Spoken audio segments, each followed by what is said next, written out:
Chavez, and then and Cajon boundary, and then Jason Desjarnes, who is our council person, who's been very active in our school. They thought it would be a great idea to bring the Berlin Wall here to our campus. Now, so for some of you guys who don't know the importance of this is huge. This is only the second piece of the Berlin Wall that's in the state of California. This is actually going to be put into a park in San Bernardino. So this is really an exciting opportunity. We just kind of heard about it about an hour ago. And so we thought, you know what, let's try to see which kids would really benefit from having the opportunity to see it. So I'm going to introduce Councilperson Chaz Kelly to give you some more information about why it's here. Thank you. And thank you all very much for coming out. I know any reason to get out of class is always a good reason. But the significance of this, folks, is this. Before we go on, I want to share with you a person who was instrumental in bringing the wall. That's Robert Rigo here, and he is the chairman of the Friends of the Reagan Park. Reagan Park is up by Cesar Chavez Middle School, and the city council named the park several years ago.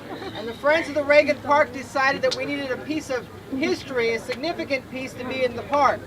This Berlin Wall, and I'm sure your teachers will share with you later on if you haven't already learned, really represents the contrast between a free society and a society that is kept behind a wall.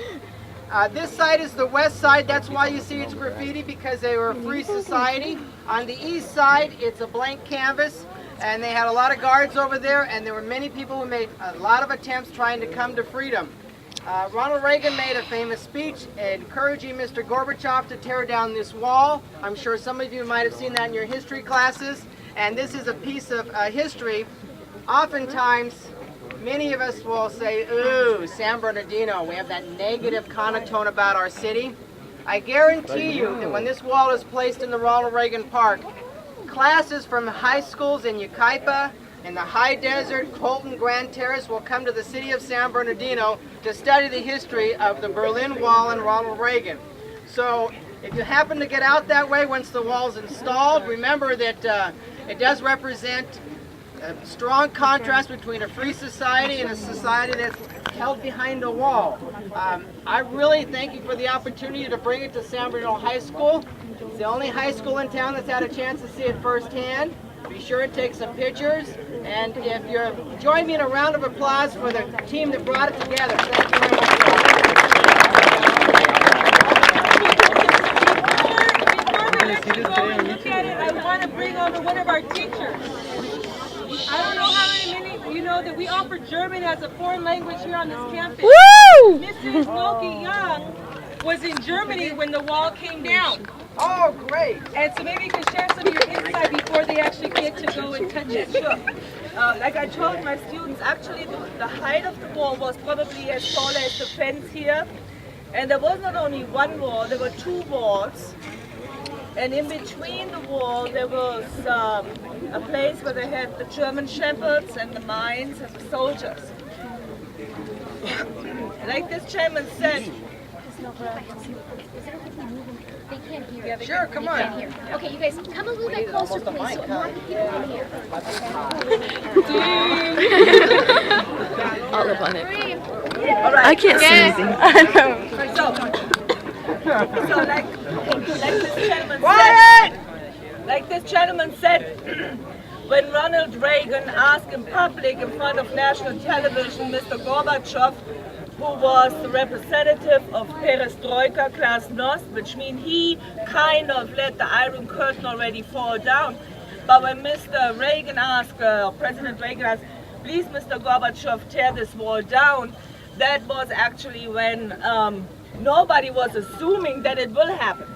The wall was pretty much 30 years there, and overnight, in a very, very surprising moment, Eastern Germany let this wall fall down.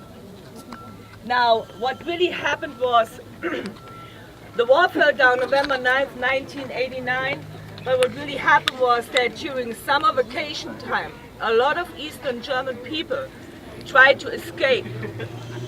Now, like I said, the wall was very high. Many people died on this wall. This is a piece not only of joy and graffiti and self-expression of ideas, but it's also a piece of death and suffering from those people who tried to escape the East and tried to get into the West.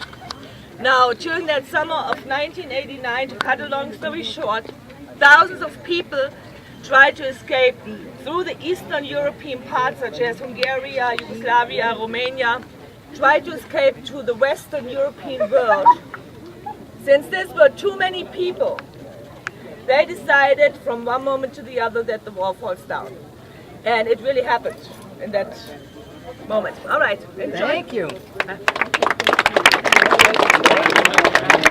Oh, the wall says, Achtung, Sie verlassen jetzt West-Berlin, be careful, you leave now West Berlin. But this was really, that these signs everywhere.